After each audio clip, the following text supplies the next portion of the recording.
Hi, would you mind telling us who you are? It's really nice to see you.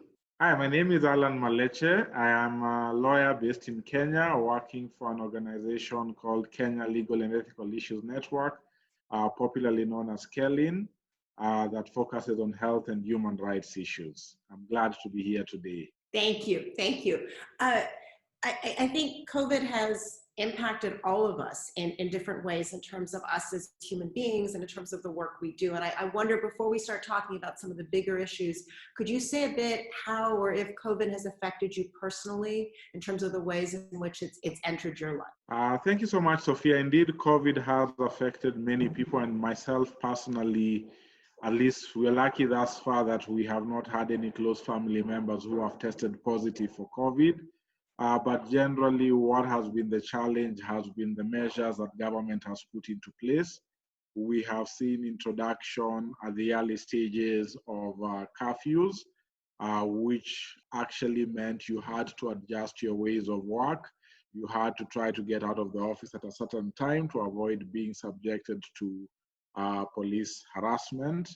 We've also seen restrictions from movement from one district to another district, or county as we call them in Kenya.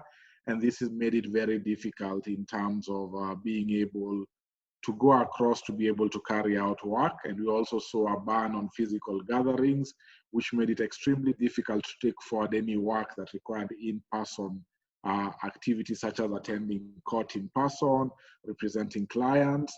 And so to a personal level, then we've also seen our children who are going to school abruptly getting a stop to say no more school, with no plan around how their education would have continued, and having a difficult time to explain to the children why we are all home, what is this virus, how do we stay? And then, of course, coming to the effect that you have to balance between doing your online work, supervising the children, for those who have partners like I do, balancing between those two roles. And also at the end of the day, you find you're taking up much more roles in addition to what you need to do. With time, it's becoming something we are coping with and something we are learning.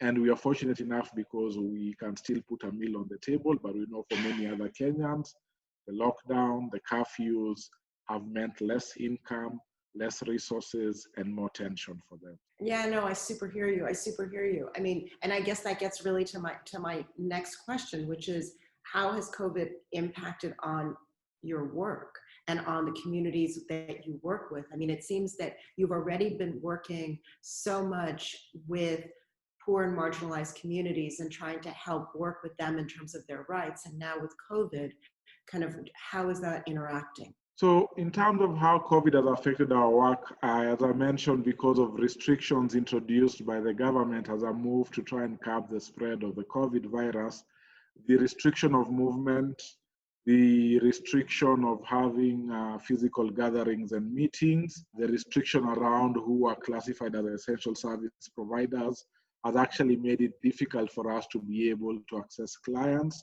to be able to continue with our trainings and meetings, to be able to document human rights violations, to be able to actually physically go to court and represent our clients, where in some cases, we've had cases that have been on for the last 8 years with hearing dates that were set sometime during COVID.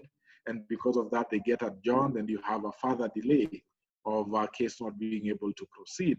And so for that particular reason, we have then also faced the challenge that with the restrictive measures that have been introduced, and the fact that the Ministry of Health has opted to take a criminal or punitive approach towards enforcing public health measures, we have actually seen increased cases of human rights violations. We have seen people within the communities being arrested for not wearing a mask, yet one has not been provided. We have seen people being arrested for being out beyond the curfew hours, yet they have got valid explanation. We have seen clients who are not able to access emergency healthcare services during the curfew hours because service providers who can move them from one place to another are scared of the brutality they may face with the police. And so again, whereas we thought the fact that staying at home, keeping social or physical distance would mean maybe a more relaxed life, we've ended up having to deal with a normal human rights violation and the COVID-related human rights violations. So the pressure, the need to be able to hold duty bearers accountable, and the fact that many justice systems are not working as fast as they could really compounds a lot of pressure, because you see the violations, you know how to address them, but with all the restrictions in place, how fast you can move to get orders, to get people served, to get people to stop becomes a challenge. Totally. No, I hear you. You know, you mentioned the Ministry of Health taking punitive measures. Could you say a little bit about that? Because I'm not sure that everybody knows what the Ministry of Health has done. The government, particularly the Ministry of Health in Kenya, published a number of regulations under the Public Health Act. And some of these regulations related to placing people in quarantine if you had been exposed to a person who has COVID. It included placing people in isolation. It included requiring people to wear masks. It included governing burial processes. So there are a number of regulations that were put into place.